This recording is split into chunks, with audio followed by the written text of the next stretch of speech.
Welcome to Your Mic is Hot, the podcast where we speak up, stand out, and build something that fits your life. I'm your host, Julie Eichhoff of the Online School for Voiceover, and I believe that your voice, your story, and your skills are the keys to creating a business that's as unique as you are. And let's dive in. Hi, everyone, and welcome back to Your Mic is Hot. This is the show where we talk about all things creative entrepreneurship, personal branding, and building a business that actually fits your life. That's really probably the most important part. I'm Julie Eichhoff, your host. And if you've ever hit publish on a post or launched a podcast episode or sent out an email and then heard nothing but crickets, well, just know that you are so not alone. And today's episode is going to help you. It's called From Crickets to Clients, Building an Audience That Actually Engages with You. We're going to be talking about how to grow a community that cares about what you do. So not just numbers, not just passive scrollers, not just followers, but people who listen, respond, share, buy, and stick around. Because followers are great for some things, but relationships are what convert. So grab your coffee. Throw in your earbuds while you're folding laundry or walking the dog, which is my favorite time to listen to podcasts. And let's talk about what actually works when it comes to building an audience that engages with you. Our first section is why engagement matters more than your audience size. So let's start with something that took me probably too long to learn. And that was that a big audience means nothing if they don't care. I don't care how many people are on your email list or how many people follow you on Instagram. If they don't engage, it means they don't really care.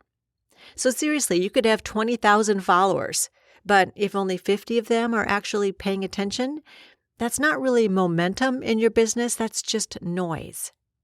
But a small, engaged audience, well, that's productive, that's gold. So you could be someone who has that 20,000 followers on Instagram, but you're not selling anything. Or you could be someone who has a newsletter list of under 1,000 people, but you sell out your group program every time you offer it. The difference? Well, you're focusing on connection, not just content. And the good news is engagement is something that you can build. It's not magic, it's a strategy. All right, so let's start with your story. If you want to build connection, you've got to start with your story.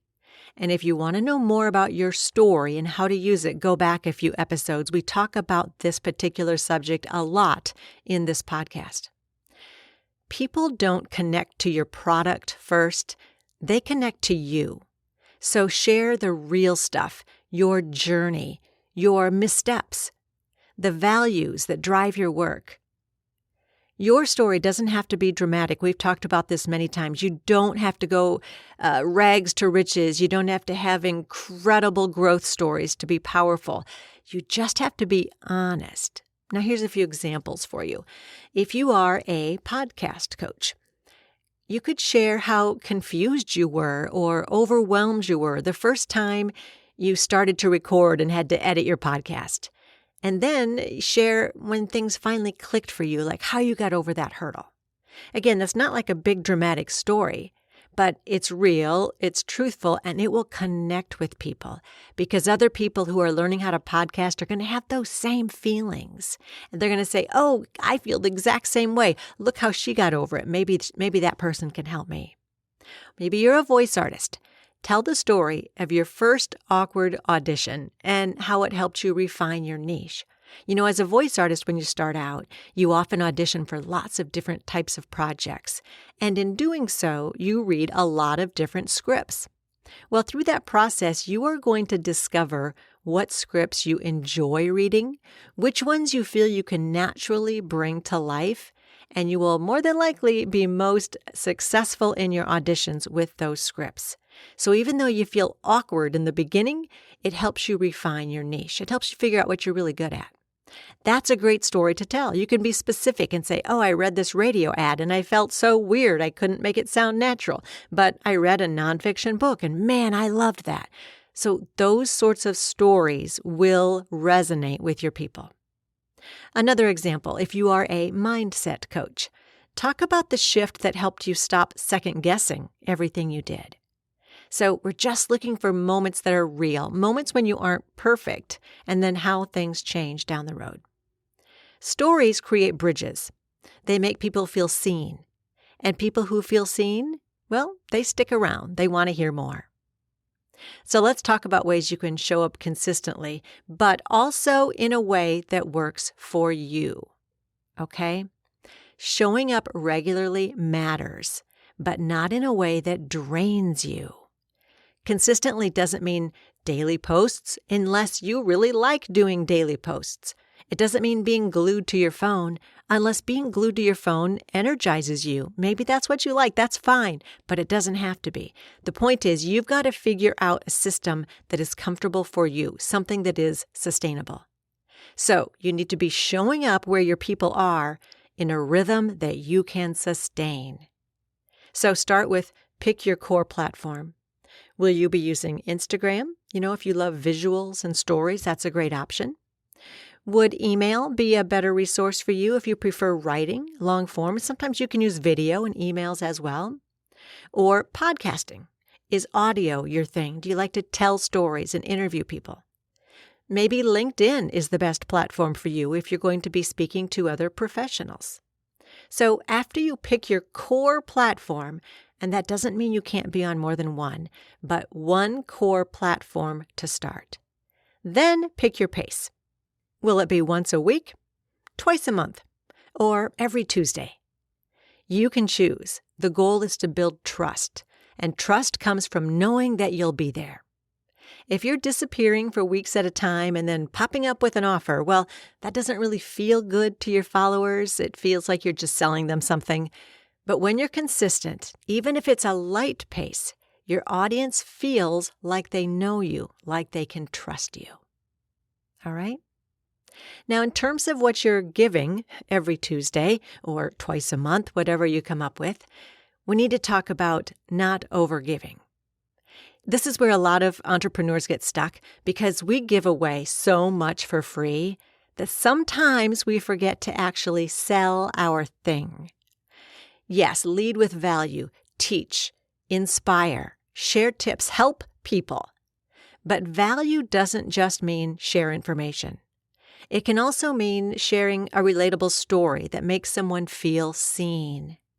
A bold reminder that calls them forward, so that's motivation. A question that sparks reflection. And a behind-the-scenes look at how you work. All of these things offer something to your people. It doesn't have to be the thing that you're selling, but motivating people, helping people look at things in a new way, helping to propel them in a new direction, that's still very valuable. And value can absolutely include telling them how to work with you. People may want more from you. That's how you can help them. And so it's not salesy, it's simply being clear. If someone wants to go deeper with you, wants to go farther, wants to engage with you, wants to purchase your thing, offering that thing to them is not icky in any way. People want to be invited. They want to know how to take the next step. They also want to know what it costs. So don't be hiding that all the time. Tell people what your offer is, how you can help them, tell them how much it's going to cost, and then tell them how to enroll or buy that thing. Don't bury it. It's part of being helpful. All right, the last section I want to talk about here is really more about inviting that conversation and not just inviting consumption. One of the easiest ways to build engagement is to talk with people, not at them. It's easy to always write a blog post or do a Facebook post or an Instagram post and simply share information, share tips, whatever. That's just consumption for your people. But if you can invite a conversation, now you have a real connection. Well, how do you invite conversation? Well, ask questions. Open loops. Invite replies. Instead of saying, "Here's my tip of the day, try this." What's one thing you wish you'd known when you started? Or, drop a yes if you've ever felt like this. Or, tell me if this resonates with you. And then after you get people starting to comment and share their stories, the next part is really important. You need to respond.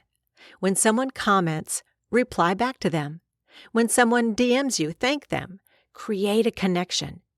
Those small touch points build relationships, and relationships build clients. In my own business, because I don't use Facebook a lot, I don't spend a lot of time there replying to things, but in my emails that go out to people who have gone through my free course and people who are in paid courses, I do quite often get emails from them, and sometimes it's asking a simple question. Sometimes it's more than that. It's a question about billing or something like that. I make it my priority to respond to those emails super quickly and in a way where they know it's really me responding, that I am really sitting here on the other side of the computer ready and waiting to help them. And they immediately, their guard comes down. They're like, you're a real person and you are here helping me through this thing that I promoted to them. And so often afterwards in the testimonials and the reviews that I get from my clients and my students, they will comment on how I was there to be helpful for them, that I was a real person, that I went above and beyond. That's my way of connecting with my people. So they don't feel like it's an automated response or that I've got a team of people I've hired who are responding. They're actually getting me, and we're able to start our conversations that way. And it builds a lot of trust. So at this point, what I'd like you to do is focus your content around a core message. Your content should reinforce a single, clear message. What do you want to be known for? What's the theme or the transformation at the center of your work? Every piece of content that you create should lead back to that. I'm going to repeat this. Your content should reinforce a single, clear message. This is what you're going to be known for. This is the transformation that you are offering back to your people. So, for example, if you help creatives stop overthinking and take action, everything you share should support that journey. If your core message is about using your voice to build your brand, then every story, every tip, and every post should echo that. This is what creates resonance. Your audience starts to associate you with that topic, and they trust you. You are the professional. You know what's going on. And then when they need help in that area, they think of you first. And because you have been sharing your own story and they feel like they can approach you, they can connect with you. And when you respond back to them, now you've started a real relationship. And once this person knows you, likes you, and trusts you, they're more willing to buy your thing. Okay, let's move on now to our micro challenge for this week. Again, pencil and paper, your notes app. Get this down in writing somewhere, because every step we take in this podcast, every episode, every micro challenge is something that will help propel your business. This micro challenge is called Connect to Convert. And here's what I want you to do. Number 1, pick one story from your journey that your audience would relate to. Now, if you've been following along with this podcast, you probably already have this picked out because we've talked about your story many times. But pick one story from your journey that your audience would relate to. Write a post or an email or a podcast script or something to talk about this on your next episode, in your next blog post, your next Facebook post, whatever it is. Pick one story from your journey that you intend to share. Okay? The second step is end that piece of content in whatever format it is with a question or a call to action. Something like, have you felt this way too? Or DM me the word START if this hit home for you. Or leave me a comment. This is on a podcast or in a blog sharing your story. All right?